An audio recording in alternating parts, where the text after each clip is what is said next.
دوسرا خطبہ، مذہبی مشاہدات کا فلسفیانہ معیار، علم بائیولوجی اور عقل۔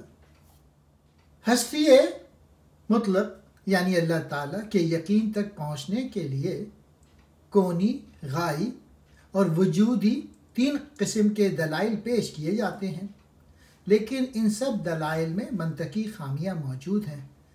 علامہ اقبال نے ان خامیوں کی نشاندہی کی۔ دلیل غائی کا تجزیہ کرتے ہوئے فرمایا ہے کہ کائنات میں تنظیم اور مقصد کوشی سے جو استدلال کیا جاتا ہے، اس میں خامی یہ ہے کہ اس طرح صرف ایک صانع کا ماننا لازم آتا ہے، خالق کا ماننا لازم نہیں، گویا وہ کائنات کے کارخانے سے خارج میں بیٹھا ہوا ہے۔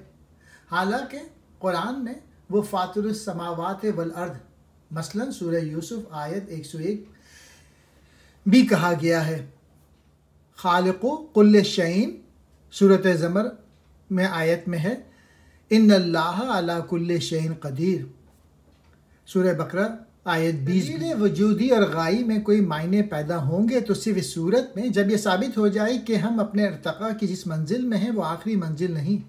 یہ جب ہی ممکن ہے جب ہم اپنے محسوسات کی تعبیر قرآن پاک کی رہنمائی میں کریں، جس نے ان کو اس حقیقت کی آیت ٹھہرایا جو اول بھی ہے اور آخر بھی، ظاہر بھی اور باطن بھی۔ وہی اول، وہی آخر، وہی باطن اور وہی سب کچھ جانتا ہے۔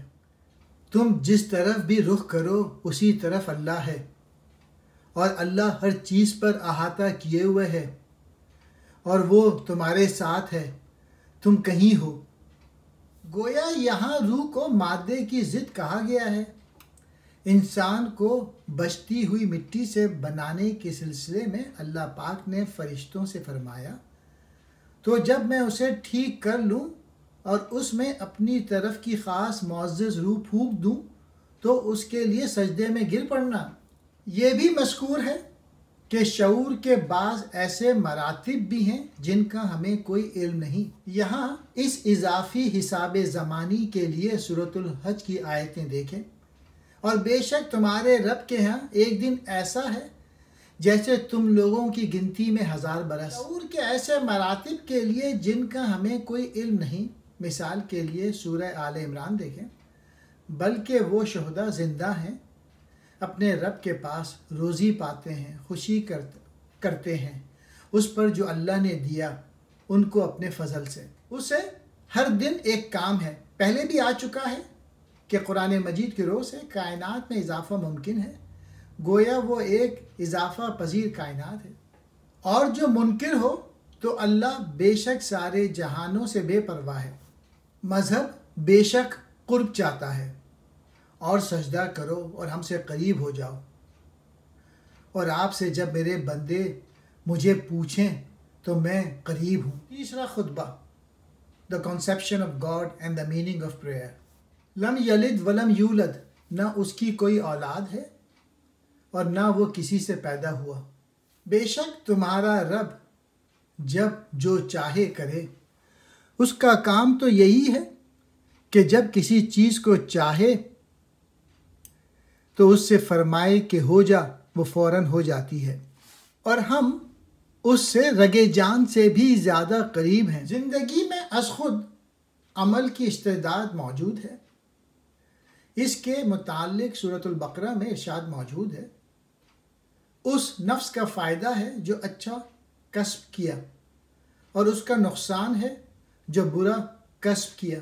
قرآن مجید کا یہ بھی تو ارشاد ہے کہ جو بھی خیر ہے اسی کے ہاتھ میں ہے، ساری بھلائی تیرے ہی ہاتھ ہے، بے شک تو سب کچھ کر سکتا ہے۔ قرآن مجید کی تعلیمات بھی جس کا یہ کہنا ہے کہ انسان عمل صالح کی تسخیر پہ دسترس رکھتا ہے۔ زمانے کی قسم بے شک انسان ضرور گھاٹے میں ہے، سوائے ان کے جو ایمان لائے اور عمل صالح کیے، اور ایک دوسرے کو حق کی تاکید کی، اور ایک دوسرے کو صبر کی وصیت کی۔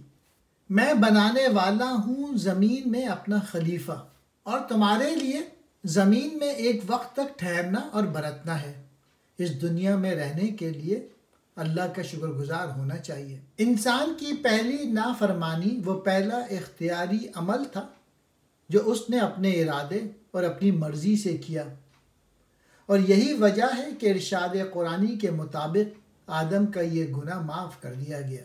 پھر سیکھ لیے آدم نے اپنے رب سے کچھ کلمے، تو اللہ نے اس کی توبہ قبول کی۔ بے شک وہی ہے بہت توبہ قبول کرنے والا مہربان۔ آدم کو اس درخت کا پھل چکنے سے روکا گیا تو اس لیے کہ وہ ایک دوسری قسم کے علم کا اہل تھا، یعنی اس علم کا جو نتیجہ ہے صبر آزما مشاہدے کا، اور جس میں رفتہ رفتہ ہی اضافہ ممکن ہے۔ سورہ بقرہ کی آیت میں یہ واقعات بیان ہوئے ہیں، اور انسان بڑا جلد باز ہے، تو شیطان نے اسے وسوسہ دیا، بولا اے آدم کیا میں تمہیں بتا دوں ہمیشہ جینے کا پیڑ، اور وہ بادشاہی کے پرانی نہ پڑے؟ تو ان دونوں نے اس میں سے کھا لیا۔ اب ان پر ان کی شرم کی چیزیں ظاہر ہوئیں، اور جنت کے پتے اپنے اوپر چپکانے لگے، اور آدم سے اپنے رب کے حکم میں لغزش ہوئی تو جو مطلب چاہا تھا اس کی راہ نہ پائی۔ پھر اس کے رب نے چن لیا تو اس پر اپنی رحمت سے رجوع فرمائی اور اپنے قرب خاص کی راہ دکھائی۔ اللہ درجے بلند کرے گا ان لوگوں کے جو تم میں ایمان لائے اور ان کے جنہیں علم دیا گیا۔